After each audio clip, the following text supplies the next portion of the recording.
Okay, let's look at number 2.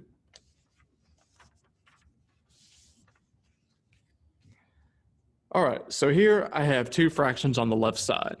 And what I want to do is I want to find the least common denominator because I want all 3 of these fractions to have the same bottom, right? The same denominator. So what is the least common denominator? And how do we find it? Well, first, I start off by factoring everything that I can, right? This x minus 5 is already factored. Also, the x minus 4 is already factored. But this is something that I can factor over here. So let's try that. I'm going to keep everything on the left side the same for now. So I've still got 8 over x minus 5. And I've still got minus 9 over x minus 4. Those two stay the same. On the top, I have a 5, and I can factor the bottom with 2 numbers. They do have to multiply to positive 20 and add up to negative 9. So I'm really doing this, trying to multiply to this, but at the same time adding up to this.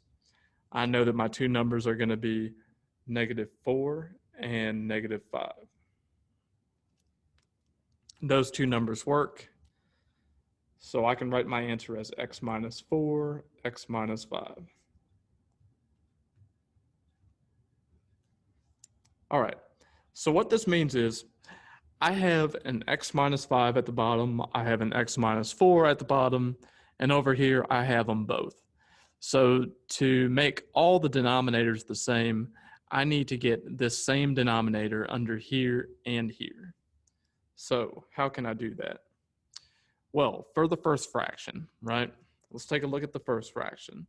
I've got x minus 5 at the bottom, right? Now, I can put an x minus 4 under the bottom as well because I know it's missing that x minus 4. But to do that, I also have to put it at the top of the fraction as well, or the fraction will be different. So I'm still going to have that 8 at the top. At the bottom, I have an x minus 5, and I'm going to multiply the bottom by x minus 4, which means I also have to multiply the top by x minus 4.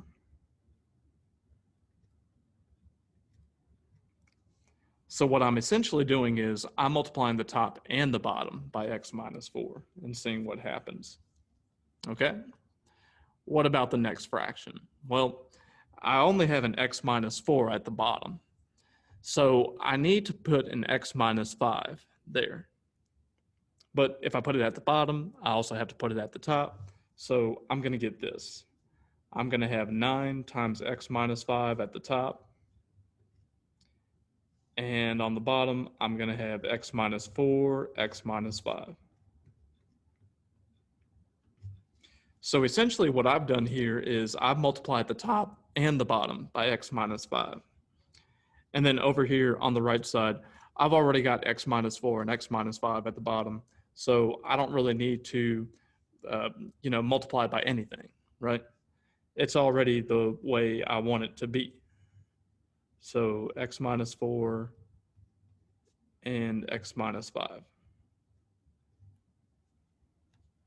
Okay, so now all the denominators are the same, right?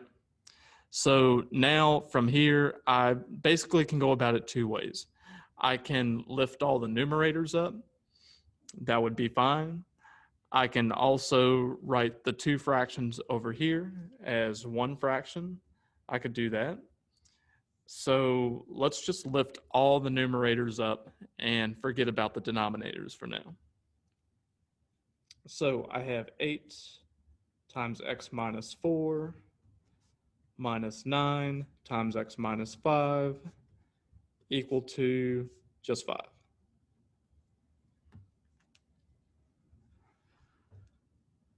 Okay.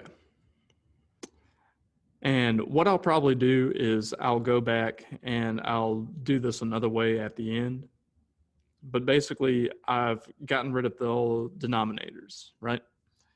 I only have the numerators at this point. So now I've got the 8 times x minus 4. I'm going to distribute that 8 to everything on the inside, and that's going to give me 8x minus 32.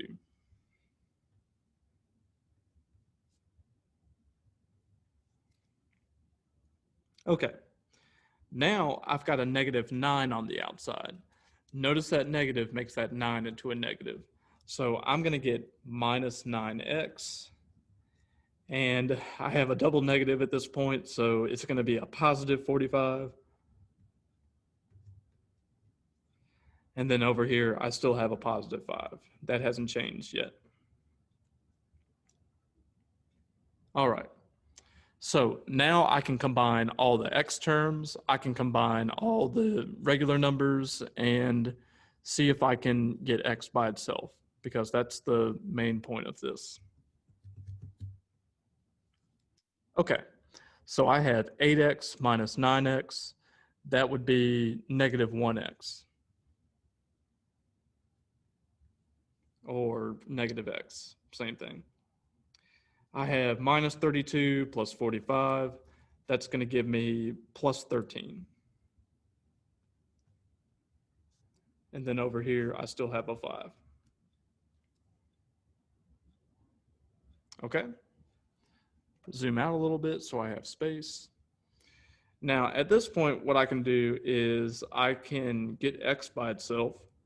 But first, I have to get rid of the positive 13. That's got to go over to this side somehow. So this has got to go over here. And the negative 1 has to disappear. I'm basically going to be dividing both sides by negative 1 to do that. So to get rid of a positive 13, I can subtract 13 from both sides.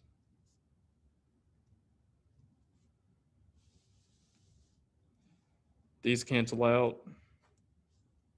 I'm left with negative 1x equals negative 8.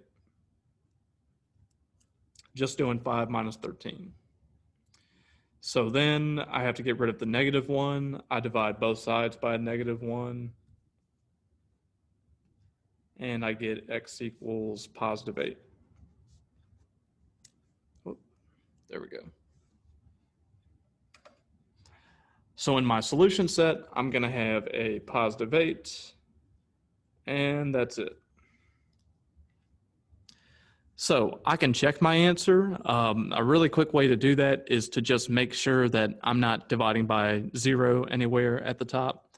So looking at the original equation that I have, if I plug in 8 for x, I'm going to get 8 minus 5. That's really going to be 3. So I'm not dividing by 0 there. That's good. Over here, I have 8 minus 4. That would just be 4. So I'm not dividing by 0 there. And if you look over at this fraction, the only way I could divide by 0 here is if x is positive 4 or positive 5, which is not happening. So I don't have to worry about that there either. And, since I factored it right here, if x was 4 or if x was 5, then essentially I'd be dividing by 0. So x cannot be 4, x cannot be 5. So 8 really does work here. So I'm going to keep that in my solution set. Okay. All right. So 8 is going to be the solution for this one. And I'll leave this up there for a minute so you can finish copying it down. We'll be looking at number 3 next.